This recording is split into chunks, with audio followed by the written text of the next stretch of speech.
In this video, you're going to learn how to grow your Facebook page with Facebook Insights. So to access Facebook Insights, you want to click on the Insights tab at the top of your Facebook page once you're logged in. And the first report that you're going to see here is the overview report. And this will give you an overview of some of the key metrics from your Facebook page over the last 7 days by default. Now, if you do want to change the time frame, you can select today, yesterday, the last 7 days, or the last 28 days. And you can see then all of those metrics really on the last 28-day basis. If you want to go beyond 28 days, you also have the option there to export the data. And you can export up to 180 days at a time. So you can select maybe this quarter or this month, set the dates, and then export the data if you do want to get that longer term view. Now, while this overview report is great to get a snapshot of your performance of your Facebook page, to get the insights for how to grow, we really want to come into the individual reports in the sidebar here.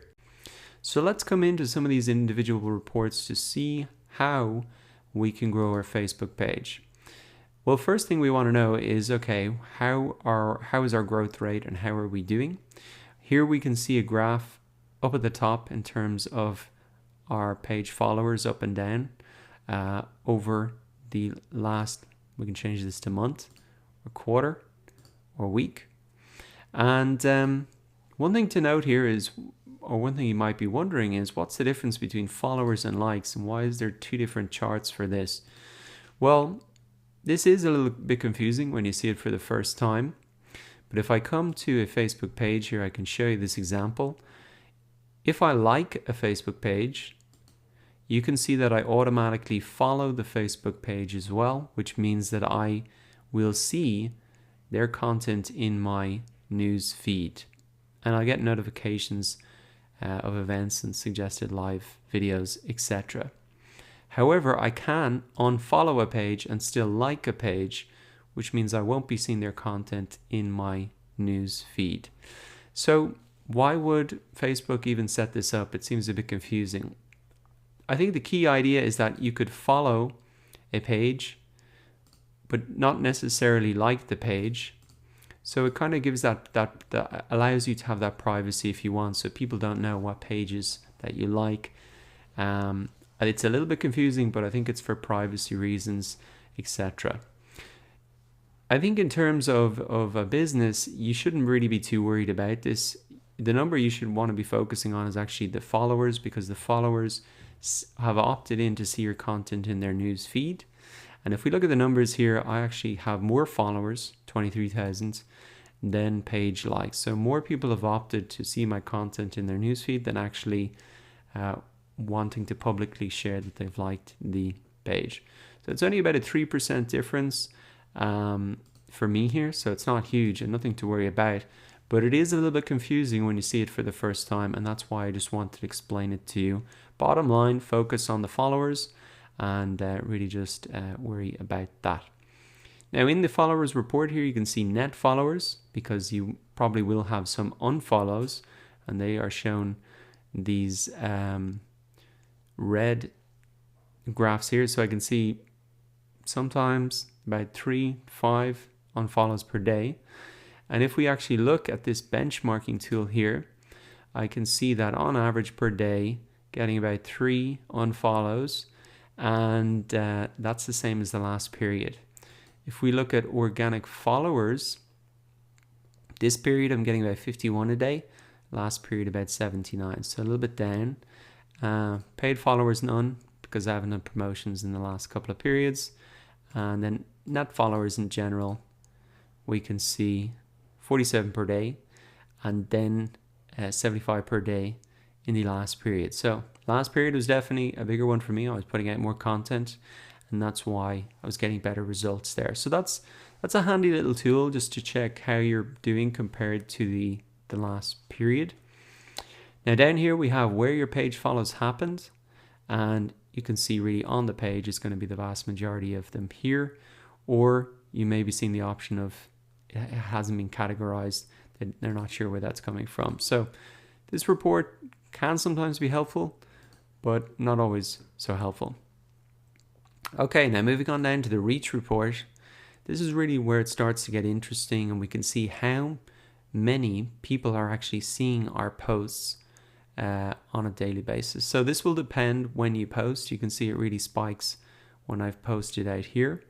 And then the days I don't post, obviously there's not a lot of people going to see my content. So that's why it's important to regularly put out content if you want to get people to see your posts.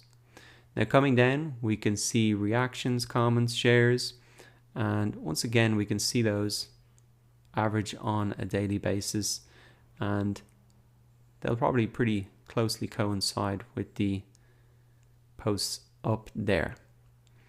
Now reactions, okay, we've got some unlikes, but really the key thing to note is your traffic is going to spike once you put out posts. Now let's come down to the actual actions on page. Now this is pretty interesting because actions on page are going to be when people click on this button here, or say if you've got a phone number as a local business that they click through there, or even click through to your website link. So you can see website clicks, phone number clicks, action button clicks, get directions clicks. These are the total actions on page, and it'll depend on your type of business what you really want. So I can see who clicked the action button, which is the key thing that I want them to do on my page. And obviously there's no directions because it's an online business, no phone numbers. So it is good to come in here and see how effective that button underneath your cover image is and how many people are actually clicking on it. And you'll see that in the actions on page report. Coming down to the posts report, this is probably one of the most interesting places to spend a bit of time. And a key thing to look at is when are your fans online? And you can see here that in this graph, there's definitely a peak on Friday. Thursday, Friday, biggest days. Sunday, Monday, Tuesday, less so. And although it is pretty consistent, at about 4 o'clock on Thursdays and Fridays would be a very good time for me to maybe start a competition or something like that when the maximum amount of people is. And then for the other days of the week, really around 4 o'clock is when most of my audience are online. So that's really a good indicator of when I should be setting my posting schedule. Now coming down in terms of the post types, we can have a look at them here. This really shows us all the reach for each post, the engagement on each post, and a quick summary of what the posts look like. So even scanning down here, I can see that if I click into this, that could I create more posts like this that got a larger reach and engagement. And so what you should really be doing is having a look at these posts that had a much bigger than normal reach and engagement. So I can see the reach, the bigger the graph is, the bar here is, and bigger here. You really want to be making more posts like this. So here I actually shared a resource, a list of FAQs that was helpful to people. And I just said, thumbs up if you like, and even feel free to tag friends, which I think some people did, they shared. So this was a good post because it was a helpful resource and people wanted to share it with their friends then. So it's always good to remind people to actually like a post or tag their friends, and that'll help you get increased engagement. So looking down a little bit more, again, just have a look at those top posts that you've made. Again, I said feel free to tag friends and thumbs up if you like. You can see there's been 6 shares. And so that's how you get more people to really see your posts, by giving little instructions like that and sharing helpful things with them. So the key thing to do on this posts page here is to come in, have a look at the time that you should really be posting and the days, and then have a look at those posts that have been most successful for you, and even copy that format for future posts in the future. Now coming down, let us have a look at, there are some other reports here like events. Now I haven't set any up, but if you're a local business, that's something and a report you want to be looking at closely. Also, if you're putting a lot of videos on your Facebook page, there's a separate report really showing the number of minutes watched. I don't have a lot on this page, but you can see that they show the minute views over the last time frame, the 28 days, whatever it is, the time frame that you set, last 7 days. And down here is where it gets really interesting as well, the people's report. So this will show you really the demographics of your audience. And this is the interesting thing. You can see it, the demographics by your fans and your followers, and we explain the difference between that. But you can see that's almost identical, that really there's a strong skew towards males of 25 to 34 in both the fans and followers, about 25%. If we come to people reached, again, 25% men in that age bracket. And even the people who engaged are actually even more so, 26% males of that age range. So this is an interesting distinction between not only who your fans or followers are, but really who are the people who engage with your post. So what you want to be doing is really keeping this demographic in mind.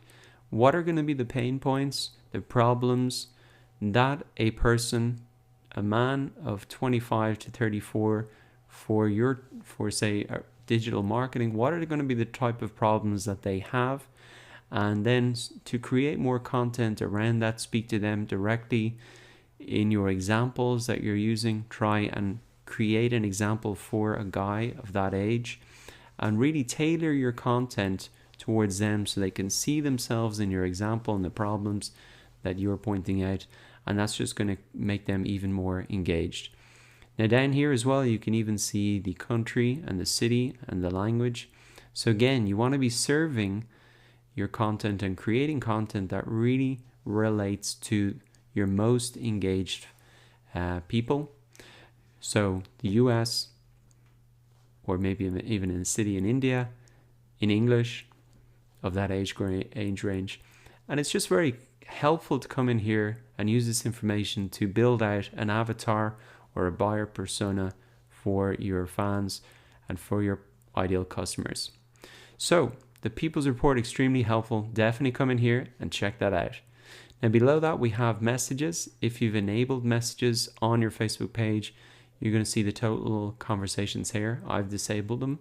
And again, if you set up like a Facebook store, you're going to see the number of orders here as well.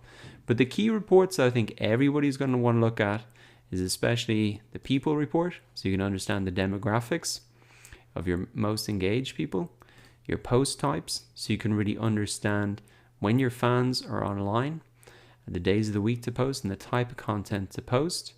And also then just keep in mind, how you're doing in terms of your followers, because the more followers you have, the more people are going to see your content, which means you're going to be increasing and reaching more people on Facebook and making them aware of your business and getting them to come back to your website. So come into your Facebook Insights now that you know how to analyze these reports and get some insights out of them, and check out these reports for yourself.